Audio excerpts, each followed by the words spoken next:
This budget issue raises half a dozen momentous issues that are all being kind of crunched together with very poor and fragmentary coverage by the mainstream media, who cover mostly things that matter less and avoid mostly the things that matter more. So let me try in a short amount of time to give people a context for it. By far, the most important, long-lasting, and consequential act of the first presidency of Donald Trump was the tax cut bill passed in the Congress under his pressure in December of 2017. What that did was to give an enormous tax cut to corporations and the rich. And as always, there's a sprinkling of minor tax cuts for average people so that they are so grateful that they got anything that they don't look at who got the lion's share of this tax cut. What made it even more grotesque for any economist was that that tax cut came at the end of a 30-year period from the late 20th century across the first 2 decades of the 21st century. That was a time of a massive redistribution of wealth from the bottom and the middle of the income distribution in this country to the top. Or to say the same thing in English, never did corporations and the rich need a tax cut less than when they got it from Mr. Trump. And now the even more important point. They brought him back after the disastrous Biden years to do for them again what he had shown himself able to deliver to them the first time. That's why we have him. The people who run this country are not interested in the culture wars he performs. They don't even want the tariffs he imposes. That's all political theater to distract us, to focus us elsewhere while he gets down to business. And what's the business?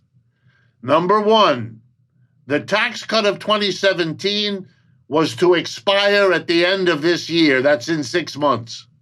So the first thing they're doing right now in the Senate is passing a bill that extends those tax cuts from the first presidency indefinitely into the future. And the second thing is to add even more tax cuts to corporations and the rich, along with, of course, the usual sprinkling of little things that a few people will benefit from, like taking taxes off of tips and things like that. So we're seeing vintage Trump at his core task for the people who run this society, which is to give them tons of tax relief. Now, my second point, and then I'll stop. My second point is about understanding what is going on here. For years now, under both Republicans and Democrats, the government of the United States has been controlled by a duopoly, a stifling duopoly of two major parties, both of whom are begging all the time for donations from the people who are rich in this culture. If you want to see how upset they are by anything that threatens their wealth, watch the establishments of both parties going after Mr. Mamdani in New York City. The terror of the establishment that any association with this very successful young politician might impair the donations is strangling them all up. So what politicians have been doing is giving tax cuts to their donors. The donors want the cuts. The politicians want the donations. This is a marriage, if you pardon me, made in heaven, and they take care of each other. But the problem is, of course, if you take less money from the corporations and the rich. And we are one of the most unequal societies in the world right now. So if you exempt corporations and the rich, you're exempting where the money is for any government. So what are you going to do? Well, you have two choices. With less money coming in, you can spend less. And that means cutting the food stamps and the Medicaid and the Medicare and the help to universities and the research. You know the drill. They're not going to touch the military because that, like not touching the donors, is a taboo. We don't allow that on the table, let alone in serious conversation. The problem is, if you don't spend money on the mass of people, there's a risk they will decide that this system isn't geared toward them, which it isn't, and they may then see it. So that's a danger. So you can't really cut back. And the Republicans and the Democrats argue over that.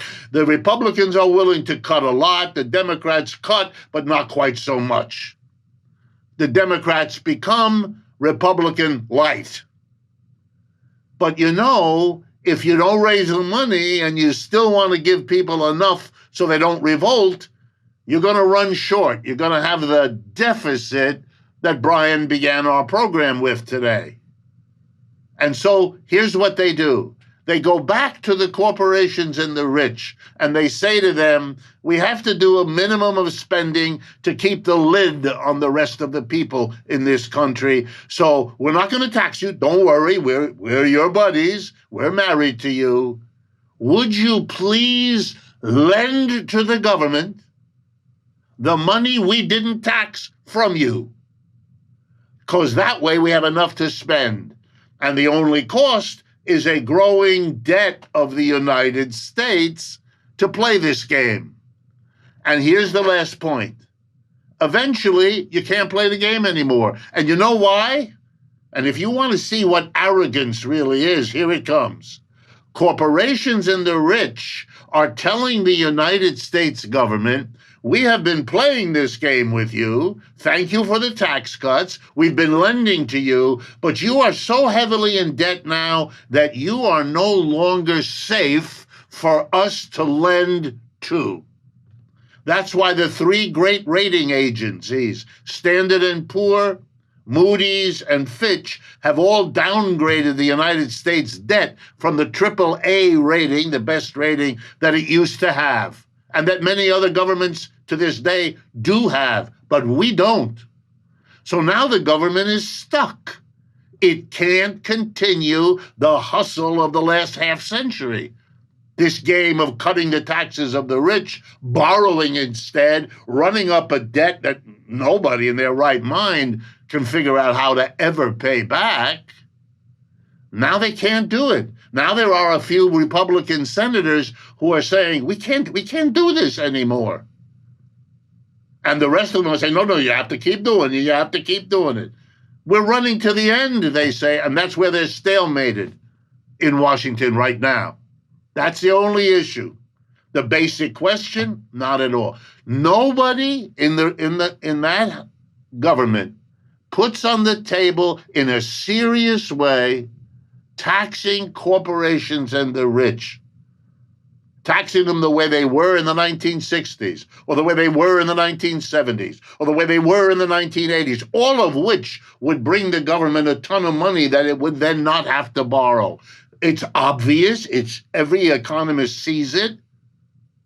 But they manage politically to act as if that were not possible. And the only truth of it is they don't have the political courage, neither the Republicans nor the Democrats, to get out there and mobilize the people around an issue like this, which ought to be easy to do. 偷偷告诉大家，我最近发现了新法宝 Royal Face 逆时奇迹系列，它有活肤露、全效精华，还有精华霜。尤其我皮肤比较偏干，所以我非常的注重保湿。保湿做得好，肌肤自然烹润。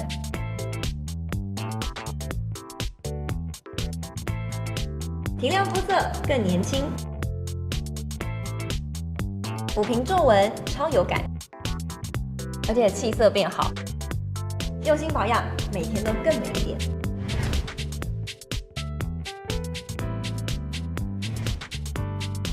美吧。